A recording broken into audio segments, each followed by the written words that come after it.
Hello students, hope आप सभी लोग अच्छे होंगे।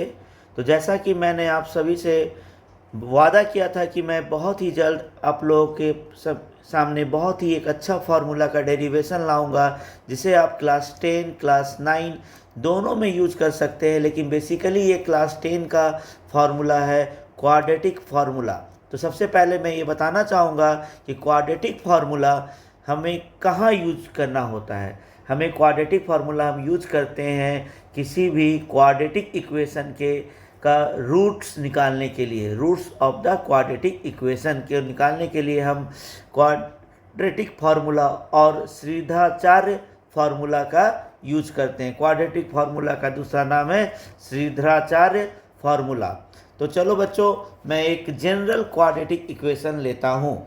तो कोई बता सकते हो कि जनरल क्वाड्रेटिक इक्वेशन क्या होता है? देखो, A X square plus B X plus C is equal to zero. This is a standard form of a quadratic equation. Here the condition for constants are a, b and c belongs to real number and a not equal to zero. क्यों? अगर a zero हो जाएगा तो क्या होगा? अगर a zero हो जाता है, सपोज करो a जीरो हो जाता है, तो जीरो इंटू एक्स स्क्वायर, ये कंप्लीट टर्म जीरो हो जाएगा। जब ये कंप्लीट टर्म जीरो हो जाएगा तो ये linear equation in one variable होगा, ये क्वाड्रेटिक नहीं कहलाएगा। तो क्वाड्रेटिक को होने के लिए एक्स स्क्वायर का होना जरूरी है, और एक्स स्क्वायर के होने के लिए ए का नन जीरो होना जरूरी है। तो आप सभी को ये समझ में आ गया होगा। तो चलो अब इसे मैं सॉल्व करता हूँ। तो मैं इसे एक स्क्वायरिंग मेथड से सॉल्व करूँगा। कैसे सॉल्व करूँगा? स्क्वायरिंग मेथड से। देखो बेटा, सबसे पहले हम इस पूरे टर्म में से ए कॉमन निकालेंगे। जैसे हम ए कॉमन निकालें, मेरे पास X square plus B by A X plus C by A बचा है इक्वल टू जीरो। तो ये ए जो है ये जीरो के साइड में आके जीरो बाई ए हो जाएगा और वो जीरो हो जाएगा। सो हम इसे ए को यहाँ से हटा सकते हैं, एलिमिनेट कर सकते हैं, क्योंकि जीरो बाई ए जीरो होगा। अब हमारे पास देखो बेटा, एक्स स्क्वायर प्लस, अब यहाँ पे मैं रीअरेंज कर रहा हूँ, two into B by A X. तो मैं यहाँ पे टू मल्टीप्लाई और डिवाइड कर रहा हूँ। क्यों कर रहा हूँ? क्योंकि स्क्वायरिंग मेथड में ए प्लस बी का होल स्क्वायर बनाने जा रहा हूँ। तो हमारे पास तुम देख सकते हो कि ए का काम कौन कर रहा है? एक्स। एक्स स्क्वायर मतलब ए स्क्वायर प्लस टू ए हमारा कौन है? एक्स हो रहा है, और प्लस बी स्क्वायर होना चाहिए। तो बी का काम यहाँ कौन कर रहा है? बी अपॉन टू ए। लेकिन क्या यहाँ पे बी स्क्वायर दिया हुआ है? नहीं दिया हुआ है। तो मैं अपने से खुद से हम लोग LHS और RHS में b बाई टू ए का होल स्क्वायर ऐड करेंगे। LHS और RHS में b बाई टू ए का whole square we can add. Equal में इक्वल ऐड करोगे तो इक्वल होगा। ये हमारे क्लास 9 का एक्जियोम्स है। ठीक है बेटा। तो अब हमारे पास इन तीन टर्म्स को, इसे लेके और ये तीन टर्म्स को लेकर के एक कंप्लीट स्क्वायर के फॉर्म में आ रहा है, जिसका जो यहाँ तुम देख सकते हो। यहाँ पे x plus B upon two A का होल स्क्वायर हुआ is equal to B square upon 4a minus C by A. ये सी बाई ए भी इस साइड आ जाएगा, तो ये माइनस सी बाई ए हो जाएगा। होप सो तुम्हें यहाँ तक अब क्लियर हो रहा होगा। अब मैं अगले स्टेप में जा रहा हूँ। x plus B upon two A का whole square is equal to, नीचे अगर मैं एलसीएम लेता हूँ राइट हैंड साइड में, तो 4a बच जा रहा है बेटा। ठीक है। और यहाँ पे हो रहा है B square minus 4ac। So here it is x plus b upon 2a taking square root both side. So here we get बेटा under root of b square minus 4ac upon 4a²। यहाँ पे देखो, यहाँ पे 4a² होता, ये 4a² होता, तो यहाँ 4a² एलसीएम लिए दोनों का, तो ये b² माइनस 4ac हो गया। अब यहाँ पे स्क्वायर रूट लिए, देखो ये स्क्वायर है, ये स्क्वायर रूट ले लिए, taking square root both side, taking square root both side, taking square root both side we get. ठीक है, कोई दिक्कत यहाँ पे नहीं है। तो चलो, अब मैं जैसे स्क्वायर रूट से इसे बाहर निकालता हूँ, देखो डिनोमिनेटर में RHS का डिनोमिनेटर देखा जाए, RHS का डिनोमिनेटर अगर देख रहे हो तो 2a बाहर निकलेगा, तो ये plus minus under root of b² minus 4ac upon 2a हो गया। ठीक है, अब यहाँ से तुम देख सकते हो x इक्वल टू इस b/2a को मैं RHS साइड में ले जा रहा हूँ, b/2a को LHS से RHS ले जा रहा हूँ, तो ये minus b upon 2a plus minus under root of b² minus 4ac whole upon 2a। So now, तो अब यहाँ पे तुम देख सकते हो कि हमारा RHS में जो है कॉमन एलसीएम दिख रहा होगा तुम्हें। क्या है कॉमन एलसीएम, बता सकते हो तुम सभी कोई? ट्वाइस ऑफ a, तो ऊपर में आ गया minus b plus minus under root of b² minus 4ac, ये हमारा x का वैल्यू आ गया।